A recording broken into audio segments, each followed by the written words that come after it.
டிசிஏசி 3.3 controller ஓகேவா.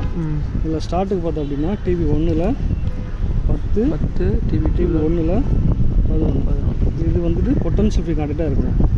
Potential free contact என்ன அப்படின்னா ஃபஸ்ட் ஒரு கான்டாக்ட்னா என்ன தெரிஞ்சுக்கணும். இது ஒரு கான்டாக்ட் சிம்பிளாக போடுறேன் நான். கான்டாக்டில் வந்து இங்கே A1 இருக்கும், A2 இருக்கும். A1 வந்துட்டு positive supply, positive or phase supply. A2ன்றது நெகட்டிவ் ஆர் நியூட்ரல் சப்ளை. ஓகேவா. இங்கே வந்து நம்ம சப்ளை கொடுக்கணும், இன்புட் கொடுக்கணும். இப்போ 240 இருந்தால் 240, 24 இருந்தால் 240 வோல்ட் ஏசி, அப்படி இல்லைன்னா 24 வோல்ட் டிசி, அப்படி இல்லைன்னா 12 வோல்ட் டிசி. ஸோ இந்த காயில் மேலே போட்டிருக்கும் என்ன சப்ளையோ அந்த சப்ளை தான் கொடுக்கணும். சப்போஸ் இது 240 வோல்ட்டாக இருந்ததுன்னா 240 தான் கொடுக்கணும். 240 போல் 24 கொடுத்து ஒர்க் ஆகாது. ஏன்னா 24 வோல்ட் காயிலாக இருந்தது அப்படின்னா 24 தான் கொடுக்கணும். நீ 240 கொடுத்தனா காயில் பேன் ஆகிடும். இங்கே உள்ள ஒரு காயில் இருக்கும், இது வந்து 24 வோல்ட் கான்டாக்ட்.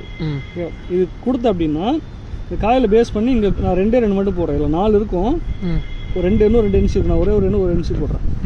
இதில் என்ன ஆகும் அப்படின்னா ஒரு எண்ணோ இருக்கும், ஒரு NC இருக்கும். இப்போது இங்கே வந்துட்டு நான் என்ன பண்ணுறேன், 240 கொடுக்கலாம், 24 வோல்ட் கொடுக்கலாம், 12 வோல்ட் இந்த காயிலுக்கு. ஆனால் இங்கே வந்து நீ கொடுக்குறது வந்து இதுதான் பொட்டன்ஷியல். இது வந்து N1 வச்சுக்கோங்க, இது N1. இது வந்துட்டு நீ என்ன சப்ளை வேணால் கொடுக்கலாம், 24 வோல்ட் கொடுக்கலாம், 240 கொடுக்கலாம், இல்லை 110 கொடுக்கலாம், என்ன வேணால் கொடுக்கலாம். இந்த சப்ளை வந்து இதோட மிங்கிள் ஆகாது, இது செப்பரேட்டாக இருக்கும். நீங்கள் என்ன கொடுக்குறியோ அதுதான் இங்கே அவுட்புட்டாக வரும்.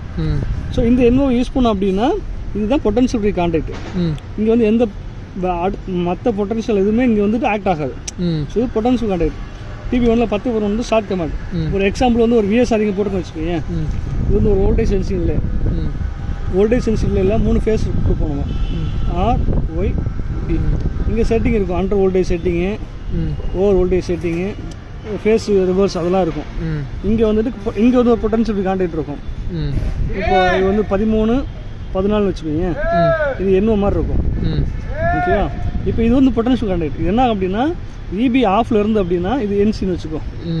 EB வந்து ஆஃப்ல இருந்ததுன்னா இது NC ஆகிடும். EB வந்தது அப்படின்னா NO ஆகிடும். நமக்கு என்னன்னா EB கட் ஆச்சுன்னா செட் ஆன் ஆகணும். ஸோ EB ஆஃப்ல இருந்தால் NC ஆகிடும். அப்போ இது என்ன ஆகும்னா இங்கே இந்த இது கொடுத்தோம் அப்படின்னா இந்த 10 இங்கே கொடுத்துட்டு இங்கே எடுத்தோம் அப்படின்னா இது டிவி 1ல் 10, இது டிவி 1ல் 11 அப்படின்னா ஏன்னா EB கட் ஆகிடுச்சுன்னா இது NC ஆகிடும். ஸோ இது என்ன ஆகும், ஸ்டார்ட் ஆகும். EB வந்து ஸ்டார்ட் ஆகும், NO ஆகிடும். அப்போ இந்த கான்டாக்ட் ஓப்பன் ஆச்சு அப்படின்னா செட் ஆஃப் ஆகிடும். ஸோ இதுதான் 3.3 பொறுத்த வரைக்கும் டிவி 1ல் 10, 11. இது வந்து start command, remote start command. So இப்போ ஆட்டோவில் ஆஃப் ஆகலைன்னா நம்ம இதை பார்க்கணும். ஆட்டோவில் ஆஃப் ஆகலை அப்படின்னா இது வந்து உனக்கு NC ஆகுதான்னு பார்க்கணும், NO ஆகுதான்னு பார்க்கணும். NO ஆச்சுன்னா கண்டிப்பாக ஆஃப் ஆகும். அப்படி இல்லைன்னா இதில் ஒரு வேறு ரிமூவ் பண்ணிப்பார். ரிமூவ் பண்ணி பார்த்தோன்னா உனக்கு டிவி 10, 11 ஷார்ட் ஆகலை அப்படின்னா செட் வந்து ஆஃபில் தான் இருக்கணும். ஷார்ட் ஆச்சுன்னா ஆன் ஆகும். அதுதான் கான்செப்ட். 2 வேர் வச்சு லூப் பண்ணோம் அப்படின்னா ஸ்டார்ட் ஆகும், ரிமூவ் பண்ணோன்னா ஆஃப் ஆகும். செக் பண்ணுறது இது ஸ்டார்ட்டுக்கு ரிமோட் ஸ்டார்ட் ஆப்ஷன். ஓகேவா. 3.3 கண்ட்ரோலரில் கட் பண்ணிக்கலாம்.